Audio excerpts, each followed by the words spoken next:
Very very good afternoon, good morning, good evening, जहां भी आप हमें देख रहे हैं।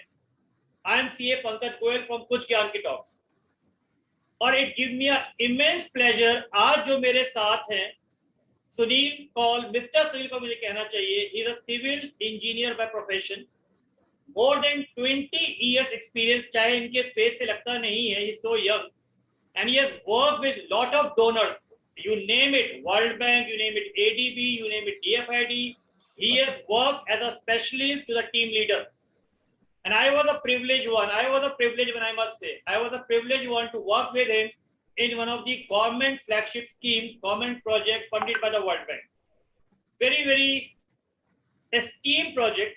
So आज मैंने इनसे रिक्वेस्ट करी, बहुत टाइम से मैं इनसे रिक्वेस्ट कर रहा था कि कुछ ज्ञान की टॉक्स के स्टूडेंट्स, ऑडियंस को आप ये बताइए कि गवर्नमेंट कंसल्टिंग क्या है, उसमें सिविल इंजीनियर का क्या रोल है, क्या सिर्फ आईआईटी से इंजीनियरिंग करके ही हम यहाँ पहुंच सकते हैं या कोई और मोड है। तो आज ये हमारी रिक्वेस्ट पे अपना वैल्यूबल टाइम हमारे साथ शेयर करेंगे और ये अपने पूरे थॉट्स हमारे साथ करेंगे। तो पहले हम इनका सुनेंगे और उसके बाद हम इनसे क्वेश्चन भी पूछेंगे पक्का। तो thank you mister Sunil Kaul.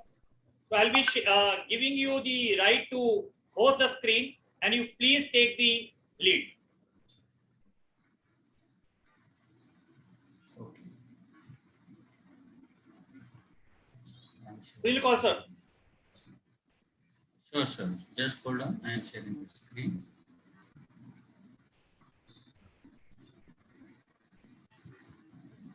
Is it visible now? Yeah, बिल्कुल। Yeah, सुनील जी, बिल्कुल visible है। Perfect.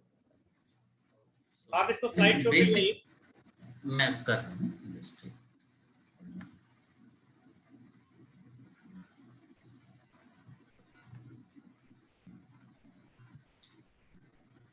Is it visible now? हाँ जी बिल्कुल, आप स्लाइड शो पे लाइए सुनील जी। परफेक्ट। ठीक है, तो देखिए सबसे पहला इम्पोर्टेंट पॉइंट है, पहले मेरा नमस्कार सबको, और मेन इम्पोर्टेंट पॉइंट है कि सिविल इंजीनियरिंग क्या है। सबसे पहले बच्चे ये समझे, क्योंकि मैं जब सिविल इंजीनियरिंग करने गया मुझे पता नहीं था कि सिविल इंजीनियरिंग क्या है। तो मेरा पहला पॉइंट ये है कि पहले लोग समझे कि सिविल इंजीनियर क्या है। लोग ये समझते हैं कि सिविल इंजीनियर केवल जो बाहर बैठा हुआ सर्वे कर रहा वो सिविल इंजीनियर है, ऐसा नहीं। तो ये जो सिविल इंजीनियरिंग है ये लोगों को सेवा करने वाला प्रोफेशन है। तो मेरे बारे में पंकज जी ने बोला तो इसलिए मैं इसमें ज्यादा डिटेल नहीं करूंगा। हम सीधे आएंगे सिविल इंजीनियरिंग क्या है। इंजीनियरिंग वर्ड, इंजीनियरिंग का मतलब है क्लेवर। मेरी रिक्वेस्ट है आप अपने बारे में बताइए, मैंने बहुत ब्रीफ में बताया है तो बच्चे थोड़े इंस्पायर होंगे। प्लीज बच्चे थोड़े इंस्पायर होंगे। ठीक है, मुझे लगभग 22 साल हो गए वेरियस फंडिंग प्रोजेक्ट्स में मैंने काम किया है। गवर्नमेंट के डिफरेंट, चाहे अर्बन लोकल बॉडी यानी जिसको म्युनिसिपैलिटी बोलते हैं वहां पर भी मैंने काम किया, स्टेट गवर्नमेंट के साथ भी काम किया, सेंट्रल गवर्नमेंट के साथ भी काम किया, बोर्ड्स के साथ भी काम किया। ये डिफरेंट विंग है। सरकार के 74th कॉन्स्टिट्यूशनल अमेंडमेंट में आते हैं कि सबसे पहले सेंटर, फिर स्टेट और फिर अर्बन लोकल बॉडी, तीनों जगहों पर मैंने काम किया और डिफरेंट फंडिंग एजेंसी से काम शुरू किया है। मैंने एज ए जनरलिस्ट काम किया, वो आप आगे समझेंगे कि जनरलिस्ट क्या होता है। वहां से फिर आहिस्ता आहिस्ता जर्नलिस्ट से मैं स्पेशलिस्ट बनता गया। इसी प्रकार अगर आप ज्वाइन करेंगे कहीं पर भी किसी भी ऑर्गेनाइजेशन में, नॉर्मली आप एक जर्नलिस्ट से स्पेशलिस्ट बनते हैं। तो मेरा जिन प्रोजेक्ट्स में काम किया उसमें टूरिज्म था, उसमें अर्बन इंफ्रास्ट्रक्चर था, ड्रेनेज के प्रोजेक्ट्स, सीवरेज के प्रोजेक्ट्स, हाउसिंग के प्रोजेक्ट्स, पब्लिक प्रोक्योरमेंट के प्रोजेक्ट्स, डिफरेंट प्रोजेक्ट्स पर मैंने डिफरेंट लेवल्स पे काम किया। तो हम सीधे आते हैं ये सिविल इंजीनियरिंग है क्या। सबसे पहले इंजीनियरिंग एक इंजीनियस वर्ड से आया है। इंजीनियस का मतलब चतुर आदमी यानी कि क्लेवर आदमी। तो भाई ये इंजीनियर क्लेवर कैसे हो गया? इंजीनियर ऐसे क्लेवर हो गया कि उसको सबसे कम संसाधन, जो उसके पास संसाधन है उनको यूज करके, उसको दिमाग में जो उसने पढ़ा है रैशनल थिंकिंग करके, उसको एक सस्ती सी चीज में, अफोर्डेबल चीज में एक प्रोडक्ट बनाना है। साइंटिस्ट और इंजीनियर का बस केवल यही अंतर है। आजकल साइंटिस्ट बिलियंस ऑफ डॉलर्स करके एक इंजेक्शन बनाता है, लेकिन जो इंजीनियर है उसके पास बिलियंस ऑफ डॉलर नहीं है, उसके पास एक फिक्स अमाउंट है, उसी में उसको मकान बनाना, उसी में उसको रोड बनाना, तो उसको उसके पास जो संसाधन है उसी में उसको काम करना। तो ये क्लेवर, उसको मतलब अपना दिमाग लगाना है और उसको उसी संसाधनों में उसको उससे एक्स्ट्रा कुछ नहीं मिलेगा। तो सिविल इंजीनियरिंग में क्या है कि सिविल, अब ये तो इंजीनियर हो गया, अब सिविल कहाँ से आया? पहले सिर्फ दो ब्रांच, पहले सिर्फ एक इंजीनियरिंग की विंग होती थी जिसे बोलते थे मिलिट्री इंजीनियरिंग, क्योंकि इंजीनियरिंग सिर्फ मिलिट्री के लिए काम करती थी, जिस अभी भी मिलिट्री इंजीनियरिंग सर्विसेज इंडिया में भी है, तो वो सिर्फ मिलिट्री के लिए काम करते थे। फिर इन्होंने क्या किया, अच्छा नहीं यार, सिविल लोगों के लिए भी तो रोड चाहिए, सिविल लोगों के लिए भी तो ब्रिज चाहिए, तो एक अलग विंग बनाई गई जिसको सिविल इंजीनियरिंग, सिविल लोगों के लिए किया गया। फिर आहिस्ता आहिस्ता सिविल में से सब ब्रांचेस निकले कि मैकेनिकल अलग निकल गया, इलेक्ट्रिकल निकल गया, अब नई आपकी इलेक्ट्रॉनिक्स आ गई, इंफॉर्मेशन टेक्नोलॉजी आ गई। पर सिविल वाले आजकल क्या करते हैं, आजकल वो अधूर संरचना यानी कि इंफ्रास्ट्रक्चर फैसिलिटीज का डिजाइन करते हैं, उसको बनाते हैं। तो ये एक सिविल इंजीनियर की जो आजकल जो काम करता है वो केवल चीजें बनाता है, डिजाइन करता है जो इंफ्रास्ट्रक्चर की है। अब वो इलेक्ट्रॉनिक्स अलग स्पेशलाइज्ड विंग हो गई, मैकेनिकल अलग, पर सब मिलके, ऐसा नहीं कि सिर्फ सिविल वाला ही काम करता, बाकी विंग्स के भी लोग उसके साथ काम करते हैं। और मजे की बात यह है कि सब बोलते हैं कि डॉक्टर ने लोगों को बचाया। अरे भैया, सिविल इंजीनियर तो उससे भी ज्यादा लोगों को बचाया। कैसे भाई? अब इस पे डॉक्टर नाराज हो जाएंगे। तो भाई हम लोग उनको साफ पानी देते हैं, अगर साफ पानी ना दे तो आदमी तो मर जाए, आदमी तो बीमार हो जाए। तो इसलिए हिसाब से देखा जाए तो सिविल इंजीनियर ने सबसे ज्यादा लोगों को आज तक बचाया। अब ये सिविल इंजीनियरिंग क्या है? सिविल इंजीनियरिंग में क्या है, ये एक सुपर सेट है। आपने सबसेट और सुपर सेट की बात की होगी, आपने समझा होगा।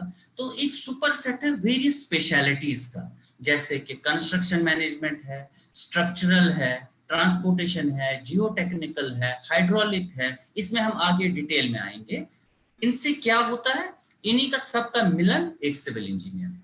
ठीक है, तो जनरलिस्ट सिविल इंजीनियर ये सारे काम करता है, फिर बाद में वो स्पेशलाइज करता है, कंस्ट्रक्शन मैनेजमेंट में गया, हाइड्रोलिक्स में गया। इससे हम क्या बनाते हैं भाई, वाटर वर्क्स का काम करते हैं, सीवर का काम करते हैं, डैम्स का काम करते हैं, शिपिंग का काम करते हैं। जो भी आप बनते हुए देखते हैं वो आपका सिविल इंजीनियर नॉर्मली काम करता है। अब हम इस स्पेसिफिक डिसिप्लिन, जो मेरे गोले थे इसमें पिछले वाली प्रेजेंटेशन में, जो ये गोल गोल करके है, अब इनमें आएंगे हम लोग। एक मिनट में इसमें पेन आपको इसी रहे। जैसे ये स्ट्रक्चरल है, कंस्ट्रक्शन मैनेजमेंट है, अब हम इसकी बात करेंगे। तो सबसे पहला हमारा जो डिसिप्लिन है वो है स्ट्रक्चरल एंड सॉलिड मैकेनिक्स। ये आप लोग बहुत लोग जानते होंगे कि इंजीनियर डिजाइन करता है बिल्डिंग। इंजीनियर और आर्किटेक्ट में क्या अंतर है? आर्किटेक्ट प्लान बनाता है यानी कि नक्शा बनाता है, ड्राइंग बनाता है, लेकिन जो सिविल इंजीनियर है वो उसको डिजाइन करता है। अब लोग समझते हैं यार डिजाइन और इसमें क्या अंतर है, उसने तो बोल दिया दोस्त भाई ये दीवार बनेगी, लेकिन दीवार तो बनेगी पर कितनी मोटी बनेगी, कितनी पतली बनेगी, पाया यानी कि फाउंडेशन या कॉलम कितना मोटा बनेगा वो सिविल इंजीनियर डिसाइड करता है। स्लैब जो ऊपर बनती है कितना मोटा बनेगा वो सिविल इंजीनियर डिसाइड करता है। वो कितने दिन उसकी शटरिंग रहेगी वो सिविल इंजीनियर डिसाइड करता है। तो उसमें सबसे वन ऑफ द इम्पोर्टेंट, जब हम जनरलिस्ट मीन जो सारे काम करता है, स्पेशलिस्ट मतलब जो कि स्पेसिफिक काम करता है। तो एक हमारा होता है स्ट्रक्चरल इंजीनियर। वो स्ट्रक्चर फील्ड में हमारा डिसिप्लिन में क्या आएगा कि बिल्डिंग्स का डिजाइन करना, ब्रिज का डिजाइन करना, डैम का डिजाइन करना, स्टेडियम्स का डिजाइन करना। देखिए ये हमारी कुछ इंडिया के, सारे इंडिया के ये है, मतलब हम लोग विदेशों का देखते हैं ऐसा नहीं है। देखिए ये इन्फोसिस का हमारा सेंटर है, ये हमारा स्टेडियम अपने इंडिया का स्टेडियम है। तो ऐसा नहीं है कि अपने देश में नहीं, हम लोग को आदत है बाहर के देशों का देखने के लिए। Indian civil engineering is one of the best civil engineering अगर देखा जाए तो थ्रू आउट वर्ल्ड में।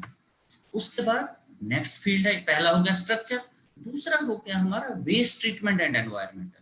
बहुत लोगों को पता ही नहीं है कि यार वेस्ट ट्रीटमेंट भी सिविल का है। वेस्ट ट्रीटमेंट मींस चाहे सॉलिड वेस्ट यानी कि आपके घर से जो कचरा निकलता है उसको भी इंजीनियरिंग तरीके से, इंजीनियरिंग लैंडफिल में जाना चाहिए। बहुत जगह पर नहीं जा रहा है लेकिन आहिस्ता आहिस्ता उस पर भारत में काम हो रहा है।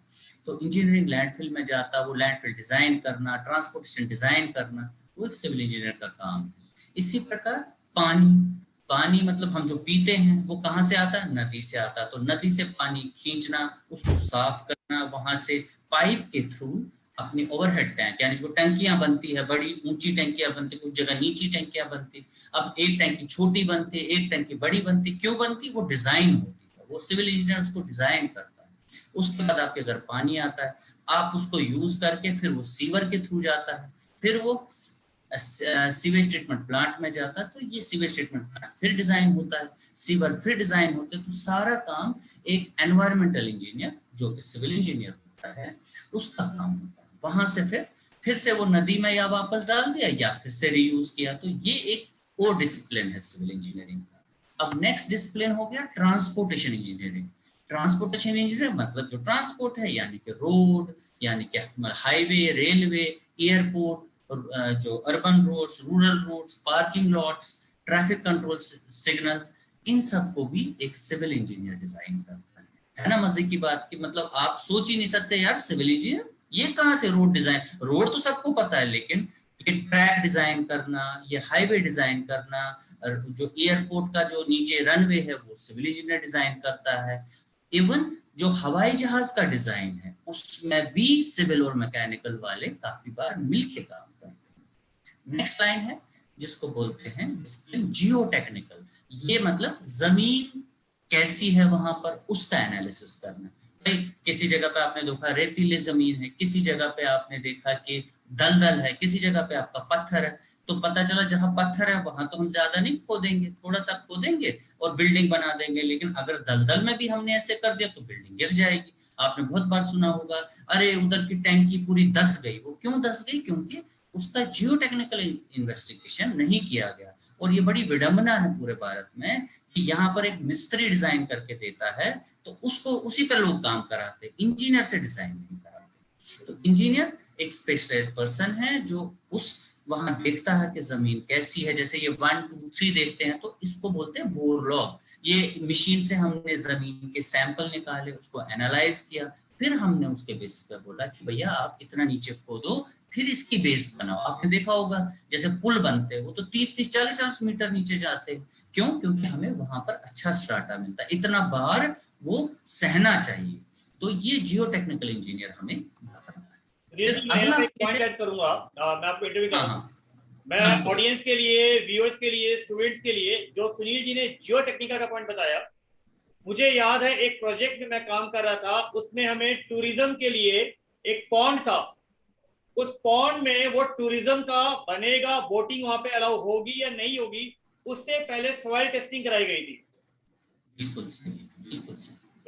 व्यूअर्स को पता लगेगा कि कितना जरूरी है ये। आप सिंपल देखो, आप इसी तालाब पे मुझे याद आया, आप देखो क्या है कि तालाब में से पानी क्यों नहीं रिसता? क्योंकि उसकी क्ले मतलब चिकनी मिट्टी होती है, वो पानी को नीचे नहीं जाती। अगर मान लो हमने उसको खोद दिया और चिकनी मिट्टी हटा दी, अगली बार पानी भरेंगे तो वो रिस जाएगा, तो कोई फायदा नहीं है। तो इसलिए जियो टेक्निकल इंजीनियर का बहुत इंपॉर्टेंस।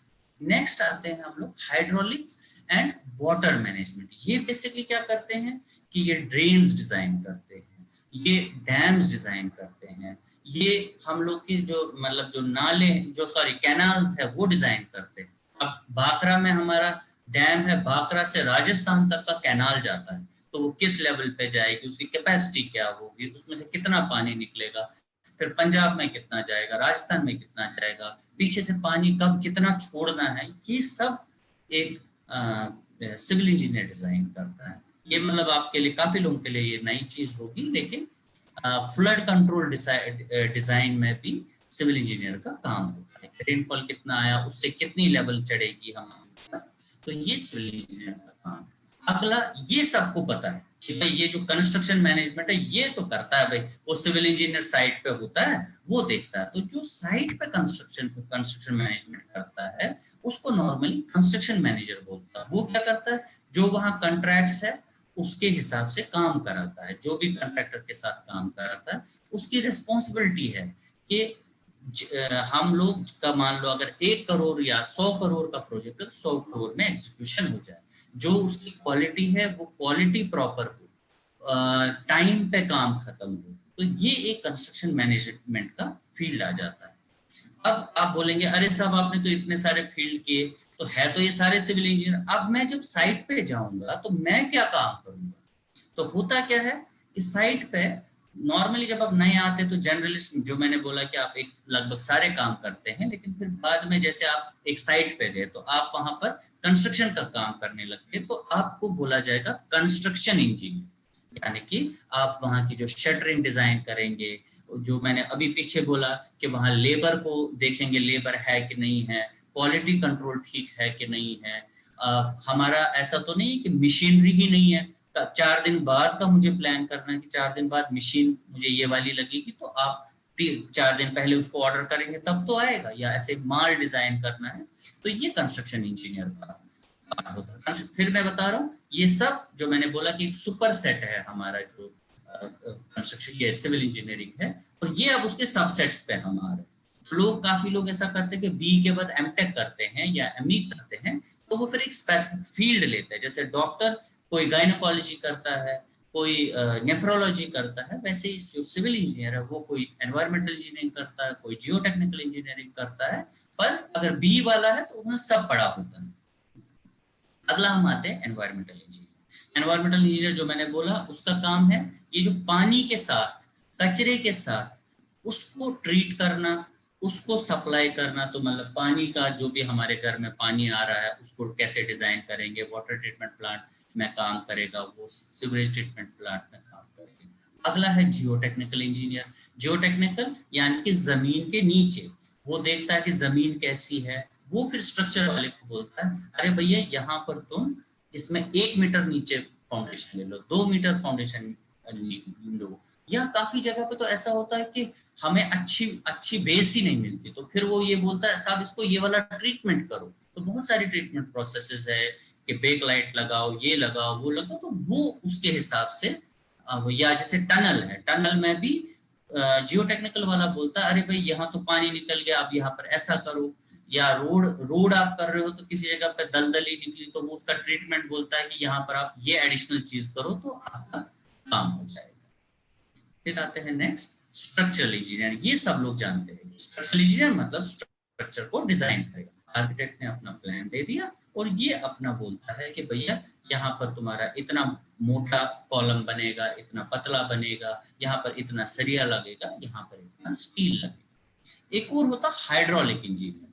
हाइड्रोलिक इंजीनियर का काम क्या है, वो बड़े डैम्स जो होते हैं या बड़े पॉन्ड जो होते हैं वहां पर ये लगाता है कि भाई मेरा पीछे से पानी कितना आएगा, मैं उस पानी को कितना हम रिटेन करें, इस साल अगर इतनी बारिश होगी तो हमारा पानी कितना चढ़ेगा, पानी कितना घटेगा। तो ये जो स्मॉल हाइड्रोलिक स्ट्रक्चर्स से बड़े हाइड्रोलिक स्ट्रक्चर्स, ये एक हाइड्रोलिक इंजीनियर काम करता है। इसके अलावा जो ये मैकेनिकल वालों के साथ मिलकर डैम्स का डिजाइन करते हैं, डैम्स को मेंटेन करते हैं, उसके वॉल्स को डिजाइन करते हैं। अगला एक और रोल हमारा है जिसको बोलते हैं मटेरियल इंजीनियर। मटेरियल मतलब मटेरियल क्या, वो चेक करता है। तो ये नॉर्मली साइट पे होते हैं, जैसे साइट पे स्टील आया तो वो उसको टेस्ट करेगा, ये हमारे रूल्स के हिसाब से, हमारे कोड के हिसाब से है, घटिया तो नहीं है। कंक्रीट बन रहा है, कंक्रीट मतलब जो हम लोग साइट पे डालते हैं, सीमेंट, गिट्टी और रेत का मिश्रण को कंक्रीट बोलते हैं।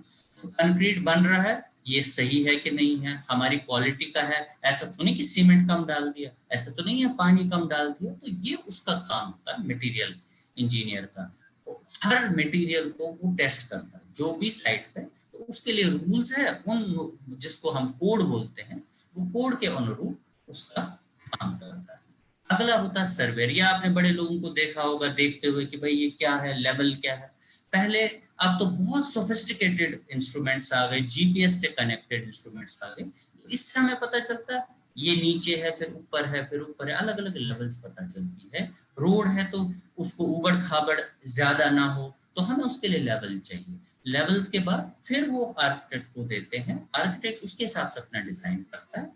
तो ये हमारा सर्वेयर हो गया। इसी प्रकार ट्रांसपोर्टेशन इंजीनियर, ट्रांसपोर्टेशन मतलब ट्रांसपोर्ट, तो इसका काम क्या है, जैसे रोड डिजाइन करना इसका काम है। भाई रोड में कितना सीधे जाना, अब जहां टर्न है हम एब्रप्ट टर्न नहीं दे सकते 90 डिग्री, तो वो तो धड़ाम करके गाड़ी गिर जाएगी, तो वो कितना टर्न देना है। जैसे ये वाला टर्न है मान लीजिए, अब अगर हम इसको ऐसा 90 डिग्री देंगे तो कल को वो अगर हाईवे है तो तेजी से मुड़ेगा तो गिर जाएगा। दूसरा, यहाँ पर आपने देखा होगा थोड़ा सा टेढ़ा होता है रोड, उसको सुपर एलिवेशन बोलते हैं, उसको डिजाइन करना, इसमें ड्रेन होनी चाहिए, पानी जमा नहीं होना चाहिए, उसको डिजाइन करना, ये बेसिकली ट्रांसपोर्टेशन इंजीनियर का काम होता है। इसके अलावा बहुत सारे और रोल्स हैं, जैसे वाटर रिसोर्स इंजीनियर।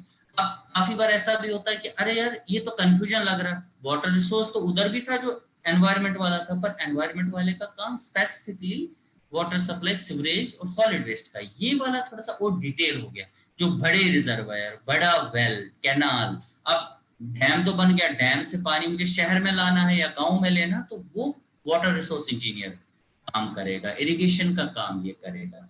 अगर मान लो हम कोई इंजीनियरिंग प्रोजेक्ट बना रहे, डैम बना रहे, उसके पीछे उसका इम्पैक्ट क्या होगा, ये वाटर रिसोर्स इंजीनियर काम करेगा।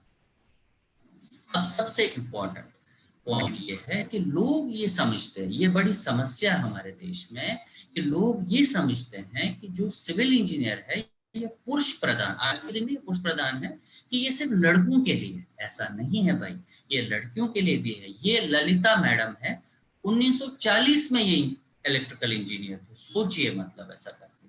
आज हमारे कितने साल हो गए, तो कितना जमाना बदल गया। ये सारे हमारे, जैसे ये मैडम है शकुंतला भगत मैडम, इन्होंने 69 ब्रिजेस को डिजाइन किया था।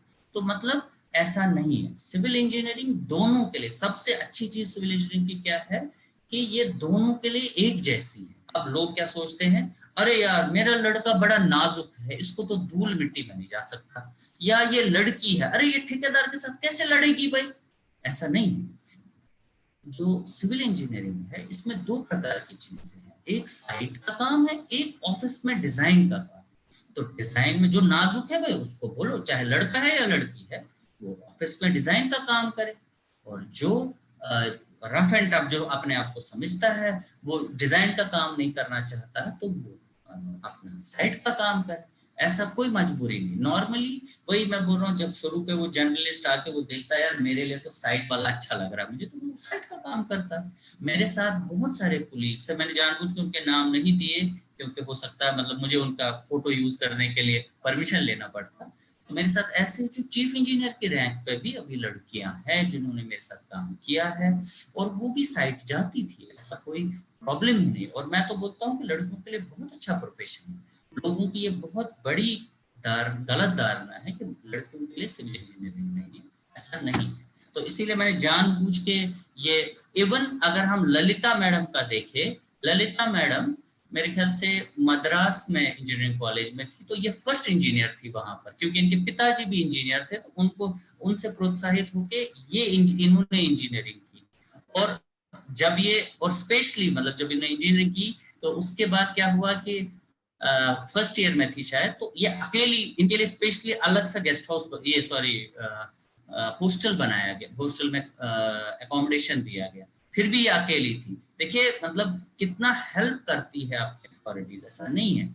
उसके बाद उन्होंने अगले साल दूसरी लड़कियों के लिए भी अलाउ कर दिया कि लड़कियां आ सकती है। उसके बाद फिर वहां पर और दो तीन, जैसे पीके थेरेसा जो ये मैडम है, इन्होंने इंजीनियरिंग वहां से की, और फिर ये एक साथ ही हालांकि निकले, ऑल्दो ये एक सीनियर थी, पर उस साल वर्ल्ड वॉर हुआ तो फाइनल ईयर में एक साथ ये लोग निकले। और those people have been pioneers। अगर हम इंजीनियरिंग में देखें तो अगर लड़कियां हैं तो प्लीज आप ये मत सोचो कि भैया मतलब मेरे लिए नहीं है, मेरे लिए तो बस सिर्फ इलेक्ट्रॉनिक्स है, मेरे लिए तो सिर्फ आईटी है, ऐसा नहीं है। पर हाँ, सबसे इंपॉर्टेंट चीज, अगर आपको पैसा, जल्दी पैसा चाहिए तो सिविल इंजीनियरिंग आपके लिए नहीं है। बहुत कम लोगों को अच्छा पैसा शुरू को मिलता है, इसमें थोड़ा टाइम लगता है, पर ये एक एवरग्रीन ब्रांच, मतलब सिविल का काम तो हमेशा ही रहेगा। अगर आपके शहर में सबके पास घर है तब भी वो फिर तोड़े जाएंगे, फिर नए बनाए जाएंगे, तो सिविल वाला मरेगा नहीं, ये बात तो पक्का है। पर ये जरूर है कि शुरू के पैसे थोड़े से कम मिलेंगे, ये मतलब एक बहुत बड़ा पॉइंट है। तो मैं यहाँ अपना इसका अंत करूंगा। अब आप प्रश्न पूछ लीजिए। सुनील जी, आप मुझे होस्ट बना दीजिए एक तो। ठीक है, एक मिनट जी। Thank you Sunil ji. अब हम अगर कन्वर्सेशन में, बिकॉज सुनील जी ने ऑलमोस्ट सारी चीजें कवर कर ली हैं, बट फिर भी कुछ चीजें एज अ स्टूडेंट पर्सपेक्टिव मैं पूछना चाहूंगा सुनील जी से। एक मिनट हाँ ये सुनिए, मेरा, पहले आप मुझे होस्ट बना दीजिए, then we can have a conversation. हाँ एक थोड़ा सा कुछ इशू हो रहा है मेरे सिस्टम में। या यूर स्क्रीन स्टॉप शेयर हाँ जी, और आप बस आ गया। अब आप होस्ट मुझे कर दीजिए, अभी आप अभी होस्ट ये आप। मैं हाँ।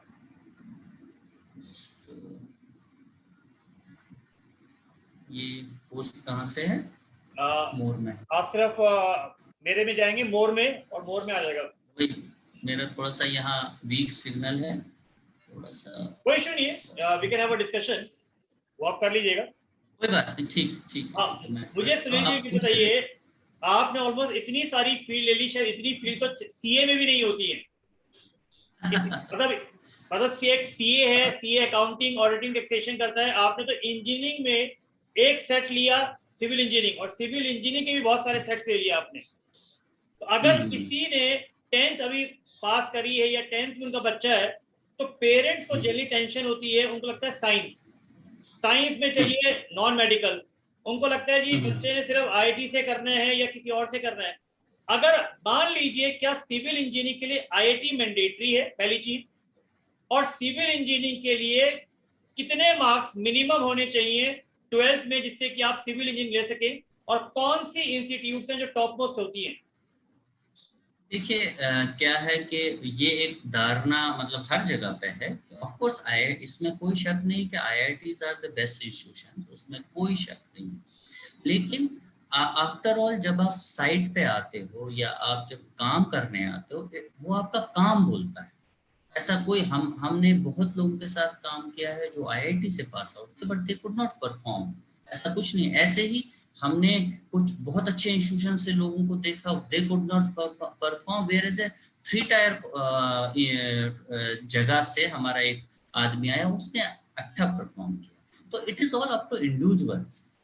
ऐसा कोई ये नहीं है कि मैं आईआईटी से ही आया हूँ और तभी मैं अच्छा हो रह जाऊंगा। और एक बदकिस्मती ये भी है कि आईआईटी से नॉर्मली मतलब of course I don't want to offend anybody, but IIT से जो सिविल इंजीनियर आते हैं वो सिविल में कम जाके वो कहीं और ही चले जाते हैं। ये एक थोड़ी सी विडम्बना है। मतलब जो मेरे साथ भी लड़के थे, बहुत सारे लोग वो सिविल में आए ही नहीं, वो आईटी में चले गए, क्योंकि मैंने जो बोला इनिशियली पैसा कम है सिविल में, तो वो थोड़ा सा इशू है, बट ऐसा कोई प्रॉब्लम नहीं।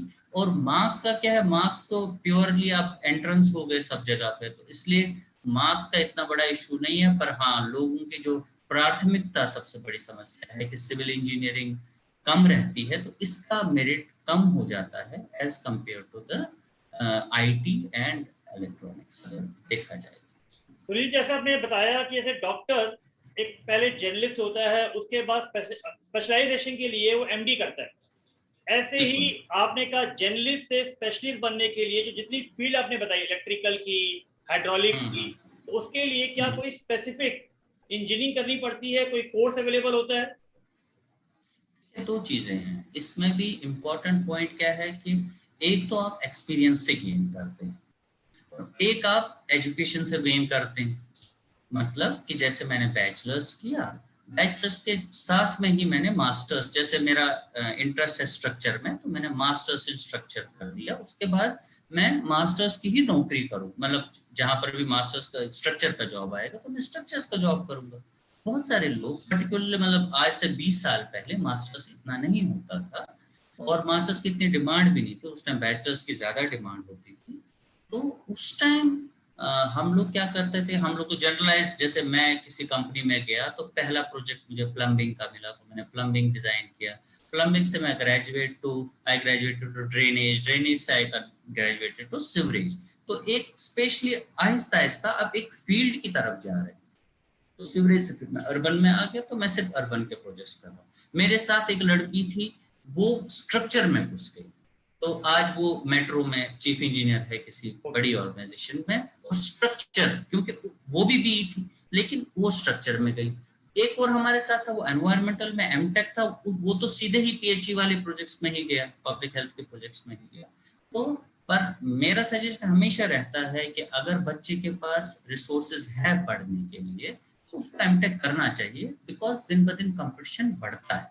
बैचलर्स में भी नौकरी मिलती है, ऐसा कोई इशू नहीं है, लेकिन एक टाइम ऐसा आता है कि आपका जो ग्रोथ है वो थोड़ा स्टॉप हो जाता है। और जिसके पास मान लीजिए संसाधन नहीं है मास्टर्स करने के लिए, कोई प्रॉब्लम नहीं, आप अभी बैचलर्स कर लीजिए। जब आप नौकरी कर रहे हैं उस टाइम पार्ट टाइम मास्टर्स कर लीजिए। इंजीनियरिंग में आप पार्ट टाइम मास्टर्स कर सकते हैं। नॉर्मली मास्टर्स आप 2 साल के करते हैं, जब आप पार्ट टाइम करते हैं तो वो आप फिर सेल्फ फाइनेंस या आपके कंपनी फाइनेंस करती है, तो वो 3 साल का रहता है।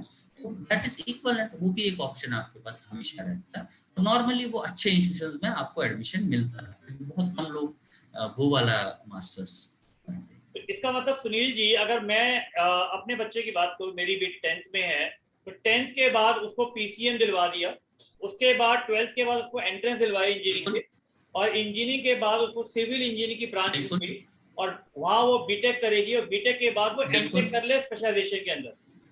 तो अगर किसी ने इस लाइन में आना, तो ये शायद ये जो चैनल है ये सही है। बिल्कुल सही, बिल्कुल। और जिसके पास संसाधन नहीं है वो बैचलर्स के बाद जॉब भी कर सकता है। तो क्या 12th के बाद इंजीनियरिंग का तो एंट्रेंस होता ही है, क्या सीबीएसई या किसी बोर्ड के अंदर भी कोई मिनिमम मार्क्स की आवश्यकता होती है? अराउंड 70%? नॉर्मली हर यूनिवर्सिटी का अपना सिस्टम, जैसे आईटी में 75 कहा जाता है। हर यूनिवर्सिटी का अपना सिस्टम रहता है। नहीं, इसमें शायद 50-60 रहता है। हर यूनिवर्सिटी का अपना रूल है, मतलब ऐसा स्पेसिफिकली कोई वो नहीं है। हर एंट्रेंस के लिए आपका मिनिमम एक रहता है, फिर बाद में तो कट ऑफ है जो ये करता है। अच्छे इंस्टीट्यूशंस का कट ऑफ बहुत हाई हो जाता है। दो चीजें, क्या आजकल जैसे लोगों को लगता है इंजीनियरिंग के साथ आईएएस या इंजीनियरिंग के साथ एमबीए, राइट? तो इसलिए एमटेक शायद लोगों की थर्ड प्रेफरेंस हो जाती है। तो क्या एमबीए करना आवश्यक है? क्या आपने कभी एमबीए के बारे में सोचा, आपने एमबीए करी? देखिए क्या है कि अगर आपको एमबीए ही करना है तो फिर आपने बीटेक किया ही क्यों या बीई किया ही क्यों? तब आपको बीबीए करना चाहिए था। तो जो ही आप एमबीए करते हैं, नॉर्मल एमबीए, मैं MBA general, MBA HR, MBA finance की बात कर रहा हूँ, एमबीए कंस्ट्रक्शन मैनेजमेंट की बात नहीं कर रहा हूँ। ठीक, मतलब जो रिलेटेड टू दिस फील्ड है उसकी बात नहीं कर रहा। लेकिन अगर आप नॉर्मल एमबीए कर रहे हैं तो फिर भाई बीटेक करने का फायदा क्या है? एग्जैक्टली, ठीक है, इनिशियल। लेकिन ऐसा भी एक पॉइंट आता है कि आपके 5 साल बाद, 6 साल बाद, 10 साल बाद जब आपका ग्रेजुएशन होता है, मान लीजिए मुझे अब 22 साल हो गए नौकरी करते हुए, अब मैं एक स्पेसिफिक पॉइंट पे पहुंच गया जहां पर मैं अब मैनेजमेंट का काम भी कर रहा हूँ, उस टाइम एमबीए की जरूरत पड़ती है। तो कोई बात नहीं, उस टाइम एमबीए कर लीजिए। एमबीए का मतलब आपका ऑनलाइन डिस्टेंस से हर जगह से अच्छे इंस्टीट्यूशन से होता है, और उस टाइम आप एमबीए करेंगे ना तो वो एमबीए आप बहुत इजीली करेंगे, क्योंकि आपने इंडस्ट्री देखी हुई है। मैंने भी एमबीए किया है, लेकिन मैंने बैचलर्स के बाद, मास्टर्स के बाद, मेरा मास्टर्स भी है अलग से, लेकिन मास्टर्स के बाद मैंने 15 साल बाद एमबीए किया। ऐसा, हाँ 15, मतलब ऐसा नहीं है कि एमबीए चाहिए होगा। लेकिन अगर आप ये सोचते कि बीटेक के साथ में ही मैं फील्ड चेंज करके, मतलब मैं हूँ बी सिविल और उसके बाद मैं एमबीए एचआर करूं, तो मैंने फालतू में मतलब अपने पिताजी के भी पैसे वेस्ट कर दिए। अगर मैं प्राइवेट कॉलेज से हूँ या इवन आईआईटी से भी हूँ, पैसा तो लगा, रिसोर्सेज तो लगे, तो भैया मैं सीधा बीबीए कर लेता, मैं क्यों इतना पैसा लगाऊं। आईएएस तो डिफरेंट चीज है कि लोगों का सिविल सर्विसेज का रहता है, उसमें मैं कमेंट नहीं करूंगा, क्योंकि वो हर किसी का अपना एम रहता है। बिकॉज इंजीनियर्स का ये श्योर है कि इंजीनियर्स ज्यादा क्रैक करते हैं आईएएस, बिकॉज उनका एनालिटिकल जो वो बनता है वो बहुत फास्ट बनता है। तो दैट इज वाई आप देखोगे कि मोस्टली इंजीनियर्स क्रैक करते हैं। देखा जाए, ऑल दो पिछले 2-3 सालों से इन्होंने थोड़ा सा पैटर्न्स चेंज कर दिए हैं कि ये जो स्क्यूड हो जाता था टुवर्ड्स इंजीनियर्स, उसको थोड़ा सा चेंज कर दिया गया। पर अब अगर कोई आईएएस बनना चाहता है तो आप उसको रोक नहीं सकते। और मेरा अपना मानना ये है कि अगर आप बैचलर्स इंजीनियरिंग में करते हो, उसी स्ट्रीम का एमबीए करो, मुझे कोई प्रॉब्लम नहीं। लेकिन हाँ भाई, मैंने बी सिविल किया और उसके बाद मैं एमबीए फाइनेंस कर रहा हूँ, वो कोई लॉजिक नहीं है। मेरे को बीकॉम करना चाहिए था, मेरे को बीकॉम करना चाहिए था। और लिटरली क्या होगा कि एमबीए फाइनेंस में भी मुझे बहुत दिक्कत आएगी, मेरे को बैलेंस शीट ही समझ में नहीं आएगा। बिल्कुल। मतलब जब मैंने एमबीए किया तो मेरे लिए मतलब 15 साल बाद मैंने एमबीए किया और मैं फील्ड में काम किया हूँ, मैं बैलेंस शीट्स देखा हूँ, तब भी मुझे प्रॉब्लम आई, तो फ्रेशर के लिए तो मतलब बहुत मुश्किल है। एग्रीड, बिल्कुल सही कहा आपने। सुनील जी ये बताइए, जैसे हमने कुछ ज्ञान की टॉक में गवर्नमेंट कंसल्टिंग का इंट्रोडक्शन दिया, बहुत लोग मेरे से पूछते थे, तो हम आप और मैं भी गवर्नमेंट कंसल्टिंग के थ्रू ही जुड़े हैं, तो क्या जब मैंने सीए किया मुझे इसके बारे में पता ही नहीं था, तो आज अगर किसी को आपको एक रोल मॉडल देखते हुए सिविल इंजीनियरिंग में गवर्नमेंट कंसल्टिंग में आना है, तो इसके लिए कोई स्पेशलाइज स्किल है या वो डायरेक्टली अपनी क्वालिफिकेशन करके इसमें एंटर कर सकता है?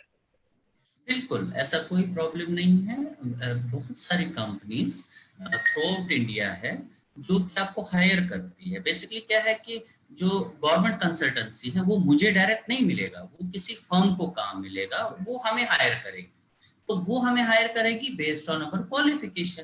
तो वही सिस्टम फिर वही आएगा कि उस कंपनी में भी वो एज ए जर्नलिस्ट ज्वाइन करेगा और उसके बाद उसका एनालिटिकली मतलब जैसे इनिशियली वो एनालिसिस करता रहेगा उसको।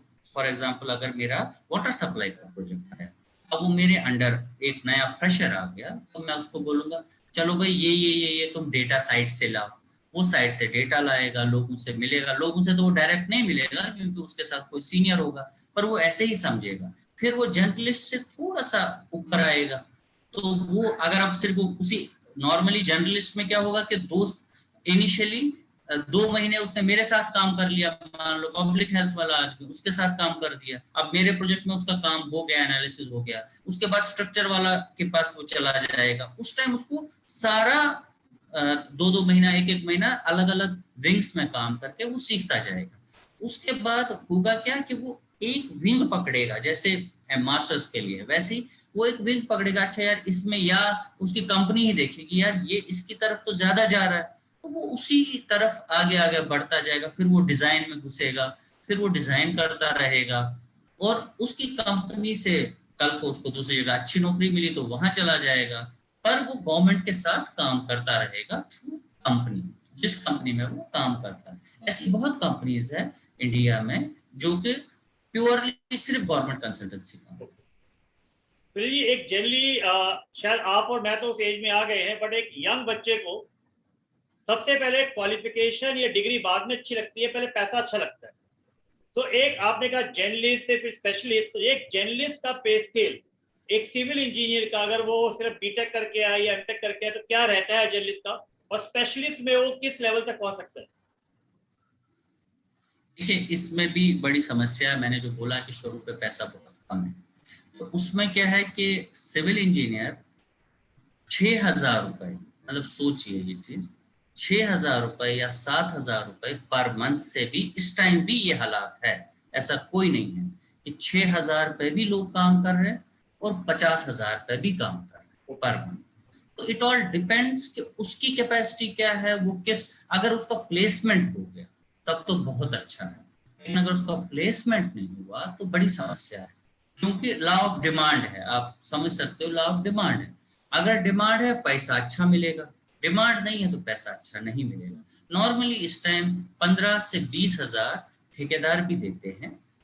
आज के दिन देखें अभी हालात कमजोर हो गए, लेकिन अगर वही चीज वो एक कंसल्टिंग में जाता है तो वहां 20 से 40 के बीच में मिलेगी उसको। पर मैं हमेशा सजेस्ट करता हूँ जो भी फ्रेशर होते हैं, अगर उनका पैसा है, उनके पास उनके पेरेंट्स उनको सपोर्ट कर सकते हैं, तो मैं हमेशा बोलता हूँ कि मास्टर्स साथ में करो। क्योंकि उससे आप ये समझो उसका 2 साल बैचलर्स के पास चला जाता है, और प्लस दूसरा फायदा ये होगा वो मैच्योर हो जाता है। और उसका डिजाइन जैसे जो आप गवर्नमेंट कंसल्टेंसी की बात करो, डिजाइन में गवर्नमेंट कंसल्टेंसी में मोस्टली हर जगह पे मास्टर्स मांगा जाता है। तो वो एक मतलब एक शॉर्टकट है। अगर उस तरफ हमें जाना है तो मोस्टली आपको मास्टर्स करना चाहिए, मेरा मानना है। सो हम ये कह सकते हैं कि अगर कोई जर्नलिस्ट करके आए, जर्नलिस्ट की पोस्ट में जाए एज अ ग्रेजुएट आए तो 5 से 6 लाख, लेकिन स्पेशलिस्ट बनेगा मास्टर्स करके आए और आपके लेवल पे जाएगा तो easily he can reach into multiplier impact also. हाँ हाँ बिल्कुल मल्टीप्लायर है। मैं आपको अपनी तनख्वाह नहीं बताऊंगा, नहीं लेकिन मैं आपको ये बताऊं, नहीं सुनिए, मैं आपको ये जरूर बताऊंगा कि मेरी जो पहली तनख्वाह थी, ठीक है, उससे मैं अभी 100 गुना 100 टाइम्स मैं 22 साल में कमा रहा हूं। ये सबको और सोचना ये चाहिए। बहुत अगर इंपॉर्टेंट, पहले x था 100x, मतलब 22 जहां साल तक का एक्सपीरियंस, लेकिन मल्टीप्लाई देखो आप 100, तो मल्टीप्लायर आप देखिए हर साल, इसका मतलब हर साल उनकी सैलरी 5 गुना बढ़ रही थी। एक तरीके का वो एग्जाम्पल हो गया। 22 साल का एक्सपीरियंस, 100 मतलब मैं कह जस्ट रहे एक हैं, तो हर एग्जांपल, 5 का हाँ, मल्टीप्लायर फैक्टर हो गया। हालांकि हालांकि ये सब जगह नहीं होता, पर मैं आपको एक मतलब सिंपल एग्जांपल दे रहा हूँ। मतलब मेरी जो तनख्वाह थी उस टाइम जब मैं फ्रेशर था, मेरे साथ जो आईटी वाला था उसकी जो तनख्वाह थी उसकी कम से कम मेरी 15 गुना उसकी तनख्वाह थी मेरे साथ जो पास आउट। सोचिए, लेकिन आज के दिन आई एम एट पार क्या, और बहुत जगह पे मैं उनसे ज्यादा भी करता हूं। तो ये एक पॉइंट, मतलब एक बहुत बड़ा चीज है। याद रखिए, सिविल इंजीनियरिंग में जितनी आपकी उम्र होगी, जितने आप बढ़ेंगे, उतनी आपकी तनख्वाह बढ़ेगी। जितने आपके सफेद बाल होंगे, ग्रे हेयर्स। आपका, हाँ, ग्रे हेयर का वैल्यू है, क्योंकि सिविल इंजीनियरिंग प्योरली एक्सपीरियंस का काम है। जितना आपका एक्सपीरियंस है उतना आपका फायदा है। आपकी इस बात से एक चीज मुझे और समझ में आती है कि 11th-12th में बच्चों को बहुत अच्छा हार्डवर्क करना चाहिए। अगर उन्हें अच्छी इंस्टीट्यूट से मिल जाए, जैसे आपने कहा आईआईटी बिल्कुल या डीसी, बिल्कुल देन लॉजिकली देन बिल्कुल तो अच्छी मेहनत बिल्कुल करनी चाहिए सही। उसको। जैसे, क्योंकि जो अच्छे इंस्टीट्यूशंस है उनका प्लेसमेंट बहुत अच्छा Agree. है। ये बहुत बार बार ये समझिए कि जितना आपका इंस्टीट्यूशन अच्छा है उसका प्लेसमेंट, मैं तो ये भी बोलूंगा, जब आप 12वीं के बाद किसी इंस्टीट्यूशन का चूज कर रहे हैं, आपके पास 3-4 ऑप्शन है, सबसे पहले देखिए कि उनका प्लेसमेंट क्या है। भले ही आपके घर से ज्यादा दूर हो और उसका अच्छा प्लेसमेंट है, वहां जाइए। इसमें मत रहिए कि मेरे घर के पास है, संडे को घर आ जाऊंगा, उसका कोई फायदा नहीं। क्योंकि 5 साल बाद आपको बहुत, या 4 साल बाद, अगर आप इंटीग्रेटेड करेंगे तो 5 साल, अगर नॉर्मल करेंगे तो 4 साल, आपको दिक्कत होगी। तो बेटर है कि अच्छे इंस्टीट्यूशंस को ज्वाइन करें। और बहुत सिविल में तो बहुत सारे इंस्टीट्यूशंस है, ऐसा कोई प्रॉब्लम नहीं। तो समरी में आई थिंक अगर मैं समराइज करूं कुछ ज्ञान की टॉक सुनील जी के एक्सपीरियंस से, आप 10th के बाद पीसीएम लीजिए, 12th के बाद एंट्रेंस लीजिए, एंट्रेंस की बहुत अच्छी तैयारी करिए, आप ग्रेजुएशन के साथ साथ एमटेक करिए। लेकिन अगर आपको एमबीए करना है तो ये लाइन आपके लिए नहीं है। अगर आपको एमबीए इसी फील्ड में करना है, कंस्ट्रक्शन में करना है, तो आप आइए। प्लस पे स्केल स्टार्टिंग में हो सकता है आपको एक्स मिले, लेकिन एक्स का एक्स क्यूब या इंफिनिटी पावर बहुत जल्दी बन जाएगी, तो उसमें लिमिट नहीं बिल्कुल है। सब, बिल्कुल। एक और चीज जो सबसे मजे की बात है सिविल में, जो शायद आपके इलेक्ट्रॉनिक्स में नहीं होगी या बाकी ब्रांचेस में नहीं है, यहाँ पर आपको मन को संतोष मिलता है कि मतलब आपने कुछ सेटिस्फेक्शन बहुत डिजाइन किया, वो आपको दिखता है पत्ते एग्री। पे। वो एक बहुत बड़ी चीज है, जो बाकी बहुत सारी ब्रांचेस में नहीं है, जो आपके सिविल में है, कि आपको दिखता है ये मतलब बनते।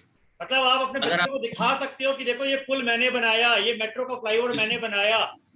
बिल्कुल और बिल्कुल। अरे आप ये सोचिए, मतलब मैं एक सिंपल एग्जांपल दे रहा हूँ। ऑल इंडिया मेडिकल इंस्टीट्यूट के फ्लाईओवर में मैं ड्रेनेज का डिजाइन किया। मैं जब भी वहां से जाता हूँ, अब इतने साल हो गए, 20 साल हो गए उधर से जाते हुए, 98 99 में हम लोगों ने उसको डिजाइन किया था। तो जब भी मैं वहां से जाता हूँ तो मुझे वो नाली दिखती है, क्योंकि वो नाली मैंने डिजाइन किया। और जब भी दिल्ली में ज्यादा बारिश होती है तो सबसे पहले मुझे चिंता होती है 20 साल बाद भी, यार कहीं मेरा वो अंडरपास जो बेसिकली ग्रीन पार्क हो जाता है, कहीं उसमें पानी तो नहीं भरा। मतलब एक आपका उसके साथ लगाव हो जाता है। तो ये एक आई बहुत एग्री इंपॉर्टेंट है सुनील। जो सिविल में। सुनील जी मैं इसमें एग्री करूंगा। मैं नाम नहीं लूंगा, बट सुनील और मैं गवर्नमेंट ऑफ इंडिया की बहुत एक मेजर फ्लैगशिप स्कीम की पूरी डॉक्यूमेंट हम लोगों ने मिलकर डिजाइन करी है। उसमें थोड़ा बहुत कंटेंट सबने मिलकर कंट्रीब्यूट किया, तो वो आज प्राउड फील होता है अगर मैं अपने बच्चों को बताता हूँ कि देखो उसमें एक दो लाइनें मेरी हम्म भी लिखी हुई हैं। वो एक हम्म। प्राउड वाली फीलिंग है कंसल्टिंग की। तो सुनील जी कुछ ज्ञान की टॉक की तरफ से एक लास्ट वर्ड आप बच्चों को बोलना चाहें प्लीज। देखिए, मैं यही बोलूंगा, पर्टिकुलरली जो पैंडेमिक है इसके कारण, बच्चों प्लीज आप पढ़ाई करो। आप लोग ध्यान से पढ़ाई करो, लाइटली मत लो। बहुत ज्यादा कंपटीशन है, बहुत ज्यादा कंपटीशन है, लाइटली मत लो। क्योंकि जो आपके 11वीं 12वीं में, जो 12वीं में नंबर है, और आज का अब ये भी नहीं पता कि 2 साल बाद क्या होगा, हर कोई नंबर, चाहे आपका क्लास में टेस्ट हो, बहुत इंपॉर्टेंट है। हर कोई नंबर इंपॉर्टेंट है। नंबरों के लिए 2 साल की बात है। 2 साल अच्छे से पढ़ो, उसके बाद इंजीनियरिंग में अगर जाते हो, इंजीनियरिंग में अच्छे से पढ़ो, फिर जिंदगी भर आराम करो। लेकिन अगर अभी नहीं करोगे तो आपको अच्छा कॉलेज नहीं मिलेगा, अच्छा कॉलेज नहीं मिलेगा, अच्छी नौकरी नहीं मिलेगी, अच्छा प्लेसमेंट, नौकरी तो मिल जाएगी लेकिन प्लेसमेंट अच्छी जगह नहीं होगा, तो आपका मतलब जो इनिशियल नौकरी के लिए थोड़ा जद्दोजहद करनी पड़ेगी, और फिर थोड़ा सा इनिशियली ग्रोथ स्लो होगा, बाद में तो ठीक है, जब आपका 5 साल 6 साल का एक्सपीरियंस होगा फिर आप एट पार आओगे। जब 10 साल का एक्सपीरियंस पे आओगे तो फिर आप सबके पार पे हो, कहीं भी कॉलेज के साथ आपका कॉम्पिटिशन हो, अगर आप काम करने वाले। और मेरा मानना ये है कि बदकिस्मती से सिविल इंजीनियरिंग बहुत बदनाम है कि इसमें लोग पैसा खाते हैं, ये करते हैं, लेकिन अगर आप ईमानदारी से काम करोगे सिविल इंजीनियरिंग में, तो इस जैसी ब्रांच कोई नहीं है, आपकी इज्जत है और आप ग्रो भी करोगे। तो ठीक है, सुनील जी ने ये बोला कि 5 साल की मेहनत, 50 साल की ऐश करने के लिए 5 साल की मेहनत करनी है। तो इसी डिटर्मिनेशन से हम सुनील जी को थैंक यू कहेंगे कुछ ज्ञान की टॉक्स की तरफ से। Thank you for sharing your valuable experience Sunil ji. Thank you. Thank you, thanks a lot.